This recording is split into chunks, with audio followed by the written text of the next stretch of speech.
What it do, everybody? It's a Q-Man Teddy be coming back at you with a quick review. And I got to tell you guys, today we're talking about the Bull Carbon G-Force Jump Brake Tip. I am in love with this thing, and I'm going to show you guys everything about it. I'm going to tell you guys everything that I know personally about it and show you some performances and tell you guys why I am in love with this tip. So guys, if you enjoy what I do, hit that like button, smash that subscribe button, and without further ado, let's get into today's review. Let's do it.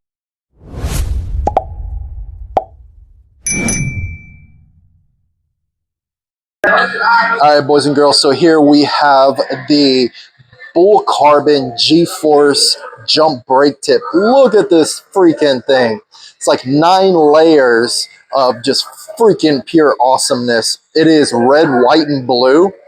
And right here in the center, it has some kind of like fabric material on the inside of the tip that just makes it grasp the cue ball and transfer energy like nobody's business when you're braking and jumping with it.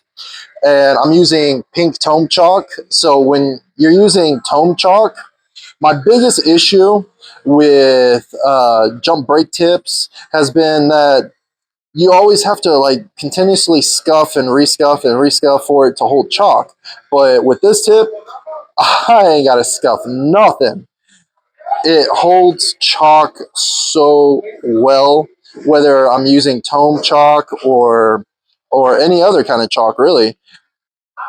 And just a little bit of chalk will definitely do the job. If you want a more like dense hold of, you can use like Master Chalk or Predator chalk. It's more dense, but I'm telling you, just a little bit of chalk goes a long way in performance when it comes to this tip. And guys, I got this on my Raven brake shaft, which I've been using for years, about 2 years now, with my Raven jump brake cue. And I have finally found a replacement for the Tome 2.0 tip, and this is it right here, guys. So let's rack up some balls, let's break some balls, and let's jump some balls and show you what this thing can do. It's just effortless, guys. Let's do that. When it comes to breaking a 8-ball rack, 8-ball racks have been a huge struggle for me to find just the right amount of transfer and just to get a really good break. And with the G-Force tip, man, I love it. I tell you what, check this out. It's just freaking effortless.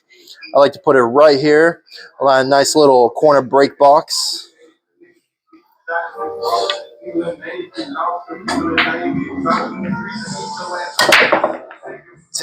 Damn. That is an amazing freaking brake. And I made something on the brake. What did I make? Oh, I made the 11 ball. It's a good possible run out with solids, with the stripes kind of being over here. But all in all, man, it's a freaking beast. Especially when I've gone through several tips. I mean, like, since my Tome 2.0 has went, and I finally found the tip that works for me, especially with an 8-ball break. We're going to do a 10-ball break and a 9-ball break and jump some balls and talk more about it. 10-ball break with the G-Force. Chalk it up just a little bit.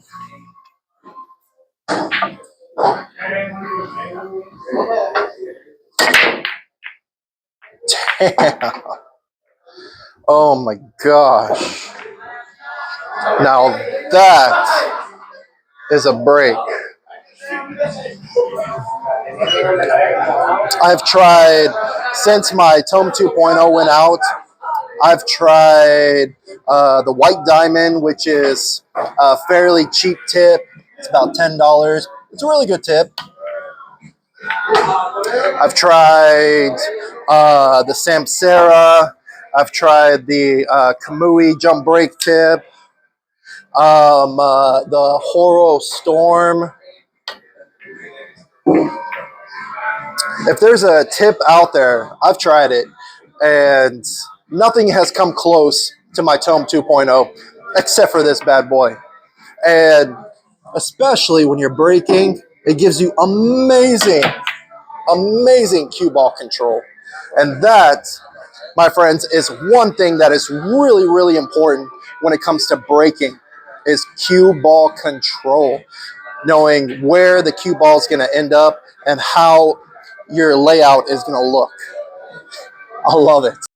The infamous game of 9-ball. If you have the brake, you have control of the table. And with a really good brake jump tip, you're going to get great control of that cue ball. But do keep in mind that it's not always just the tip. It's about the stroke. It's about, the equipment that you're using.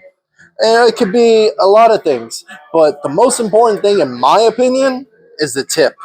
And me personally, I like to brake right about here in between these two dots. Just kind of slide, kind of like I did with the 10-ball brake, and just travel and just kind of transfer through. But majority of people, pros even, amateurs, and so on, they like to brake from the side. And I'm sure you guys and gals want to know how it breaks from the side, so I'm going to break from the side for you guys. I'll put bottom a little right on here. See what kind of control we can get. Ooh. Beautiful break. Not a great leave on the one. Let me re-rack it real quick and break it my way. I'll show you guys why I love this tip. So this is the way that I like to break my 9-ball racks, 10-ball racks. I like the cue ball right in between these two dots. I call it the Willie Mosconi break because Willie Mosconi back in the day, even Fats, they used to put the cue ball about right here in this range. Excuse me, in this range. And they would just put their hands like this and they would just walk up to the table and slam it. And it's been working really good for me.